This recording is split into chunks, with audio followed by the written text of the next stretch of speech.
Is a recess appointment for Richard Cordray on the table? I will not take any options off the table when it comes to getting Richard Cordray in as director of the Consumer Finance Protection Board. And I want to repeat what I said earlier. This is a law that was passed by Congress, that I signed into law, that is designed solely to protect American consumers. I don't think there's any consumer out there, I don't think there's any American out there who thinks that the reason we got into the big financial mess that we did was because of too much regulation of Wall Street or the financial services industry. I take it back. I'm sure there are some folks in the financial service industry who make that argument, although I'm not sure that they make it with a straight face. Let's just take a very specific example.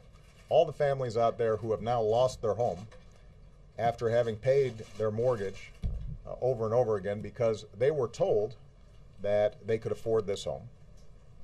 They didn't understand all the documentation that was involved. This was peddled deliberately to them, even though a mortgage broker might have known that there was no way that they could keep up with these payments. And now they're out on the street because nobody was making sure that there's fair play and fair dealing in the mortgage industry. Now, why wouldn't we want to have somebody just to make sure that people are being treated fairly?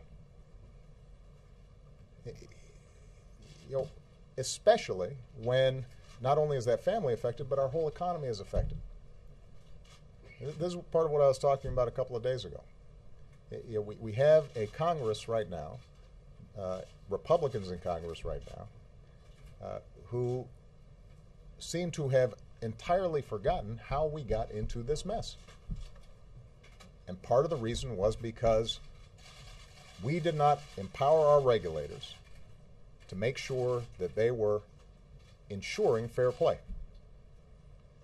That's what the Consumer Finance Protection Board is designed to do. Yeah, we had Holly Petraeus, wife of General Petraeus, who's been working to make sure that our armed services personnel aren't taken advantage of. They get transferred to a base, and next thing they know, they're taking out loans that they think are a good deal, but it turns out that they're paying 100, 150, 200% interest rates. Why wouldn't we want somebody in place to make sure that doesn't happen? It doesn't make any sense. So the bottom line is, you asked about the recess appointment. We're going to look at all our options. My hope and expectation is that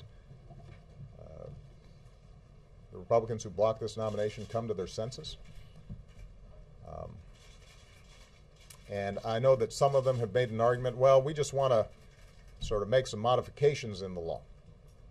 Well, they're free to introduce a bill and get that passed.